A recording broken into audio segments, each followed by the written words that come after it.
Guys, अच्छे classes में आपका स्वागत है। आज हम लोग देखेंगे भूगोल का पार्ट 1 चैप्टर संसाधन का एवं विकास। ठीक, इसमें हम लोग देखेंगे महत्वपूर्ण बिंदु, इंपॉर्टेंट पॉइंट। कौन कौन सा इंपॉर्टेंट पॉइंट है उसको पहले देखते हैं।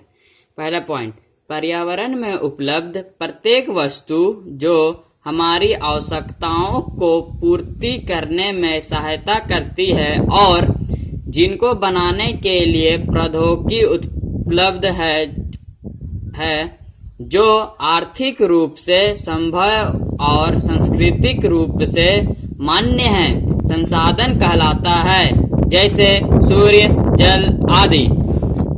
अगला पॉइंट, दूसरा पॉइंट है संसाधनों का वर्गीकरण निम्नलिखित आधार पर किया जाता है। पहला, उत्पत्ति के आधार पर। पहला उत्पत्ति के आधार पर कौन सा? जैव संसाधन, अजैव संसाधन। दूसरा, समाप्ति के आधार पर नवीकरणीय संसाधन, अनवीकरणीय संसाधन। तीसरा, समवर्तीय के आधार पर व्यक्तिगत संसाधन, सामुदायिक संसाधन, राष्ट्रीय संसाधन, अंतर्राष्ट्रीय संसाधन। उसके बाद विकास के आधार पर पहला कौन सा? स्वाभाविक संसाधन, दूसरा विकासित भंडार, तीसरा संचित कोष। उसके बाद गाइस अगला पॉइंट देखेंगे, जिन संसाधनों की प्राप्ति जैव मंडल से होती है और उनमें जीवन व्यक्त हो उसे जैव संसाधन कहते हैं, जैसे मानव, वनस्पति, मृत पशु इत्यादि।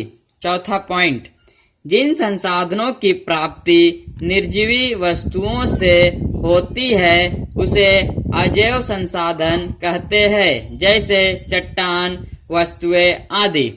अगला दोस्तों आगे हम लोग देखेंगे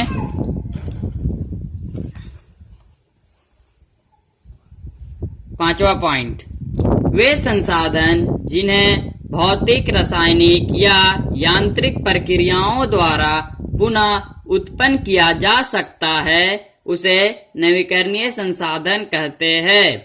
इस प्रकार के संसाधन को पुनः पूर्ति योग्य संसाधन भी कहते हैं, जैसे सौर ऊर्जा, पवन ऊर्जा, जल, वन इत्यादि। छठा पॉइंट, वे संसाधन जिन्हें पुनः प्राप्त नहीं किया जा सकता है उसे अनवीकरणीय संसाधन कहते हैं, जैसे खनिज, कोयला इत्यादि।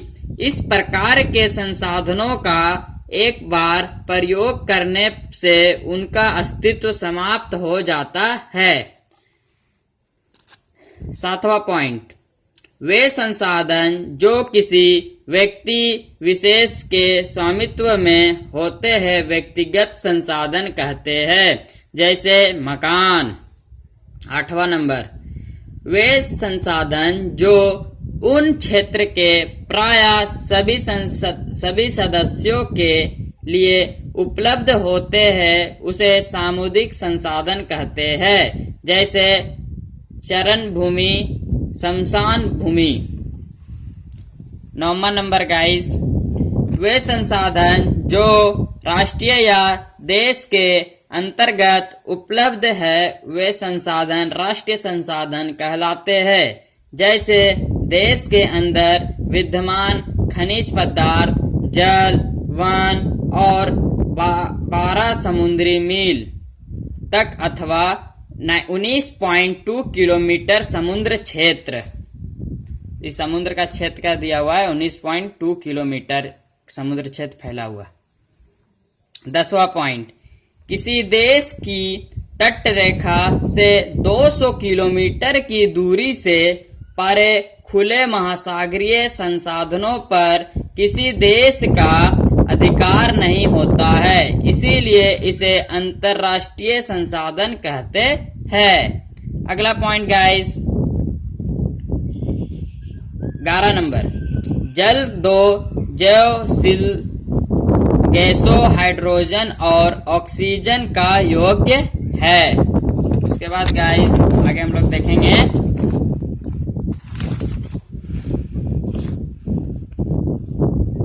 12वां नंबर, बांधों में जल, वन आदि संचित कोष से जिनका उपयोग भविष्य में किया जा सकता है। 13वां पॉइंट, संसाधनों के अंधाधुंध शोषण से विशेष पारिस्थितिक संकट पैदा हो रहा है। इसे से हमारे पर्यावरण में प्रदूषण और भूमि का निम्नीकरण हो रहा है। उसके बाद गाइस 14 नंबर, सतत पोषणीय आर्थिक विकास का शब्दार्थिक अर्थ है कि विकास पर्यावरण को बिना नुकसान पहुंचाए हुए और वर्तमान विकास की प्रक्रिया संभव भविष्य की पीढ़ियों की आवश्यकता को अनदेखी ना करे।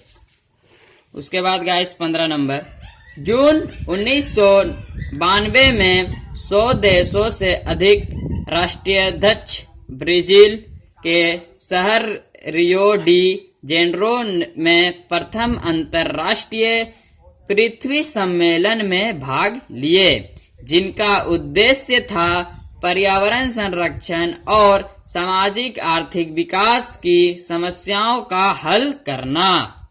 16 नंबर गाइस, भारत जैसे विशालतम देश में संसाधनों की उपलब्धता में विविधता है।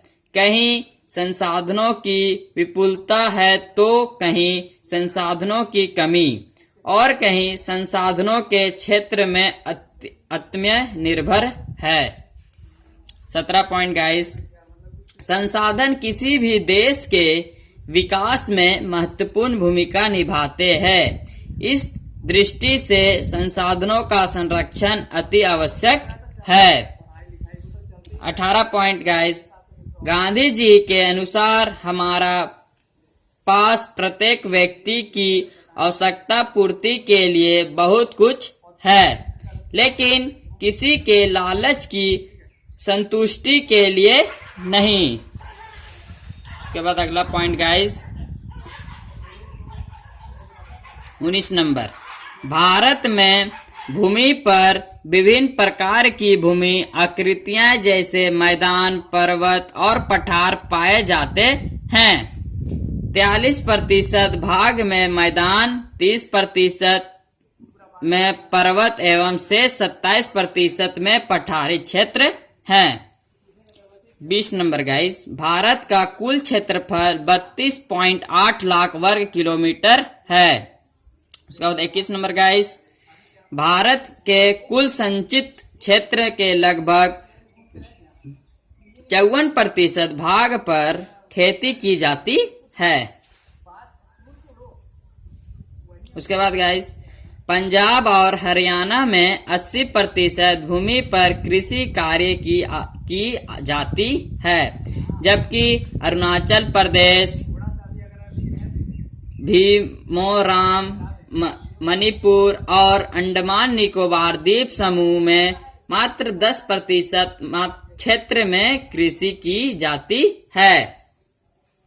उसके बाद गाइस, भारत में राष्ट्रीय वन नीति 1952 के अनुसार 33% क्षेत्र में वनों का होना अनिवार्य माना गया है, जबकि प्राप्त आंकड़ों के अनुसार 22% क्षेत्र में ही वन पाए जाते हैं। उसके बाद गाइस, भारत में लगभग 24 नंबर गाइस, भारत में लगभग 13 करोड़ हेक्टेयर भूमि निम्नीकृत है, जिनमें 28% भूमि निम्नीकृत वनों के अंतर्गत है। 56% जल अपराधित है, शेष भाग वलनीय और क्षारीय है। 25 नंबर गाइस, पंजाब में भूमि का निम्नीकरण का कारण अत्यधिक सिंचाई है, जबकि झारखंड में निम्नीकरण का कारण खनन क्रिया एवं गुजरात, राजस्थान, मध्य प्रदेश और महाराष्ट्र में भूमि निम्नीकरण का कारण अति पशुचरण है। 26 नंबर गाइस, कुछ सेंटीमीटर गहरी मृदा बनाने में लाखों वर्ष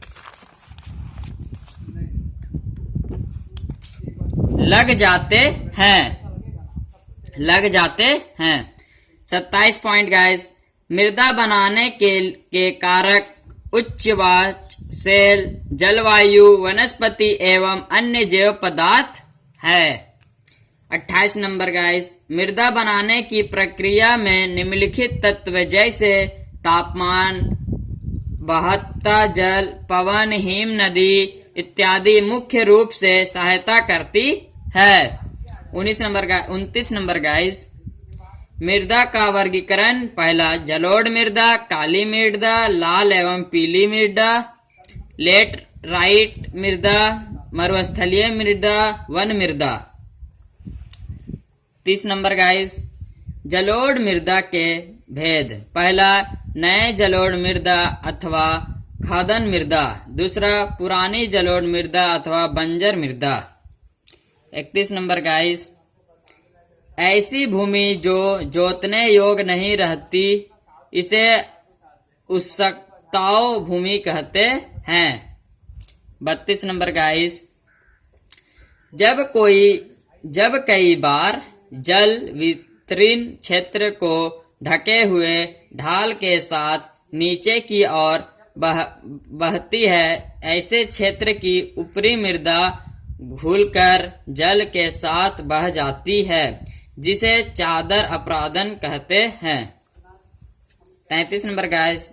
जब ढलाव भूमि पर समोच्च रेखाओं पर समांतर हवा चलने से ढाल के साथ जल बहाव की गति घटती है, इसे समोच्च जुताई कहते हैं। लास्ट पॉइंट है गाइस, इसको ध्यान से सुनिए। सोपन कृषि अपरदन कार्य को नियंत्रित करती है। इस प्रकार की कृषि मध्य हिमालय में अधिक होती है। ऐसे कृषि को रोपण अथवा सीढ़ीदार कृषि कहते हैं। अगर गाइस आपको हमारा चैनल अच्छा लगा होगा तो प्लीज लाइक, कमेंट, सब्सक्राइब करना ना भूलें। और एक बात गाइस, डिस्क्रिप्शन में इसका लिंक दिया हुआ है जिससे आपको PDF मिल सके समय समय पर। Thanks guys.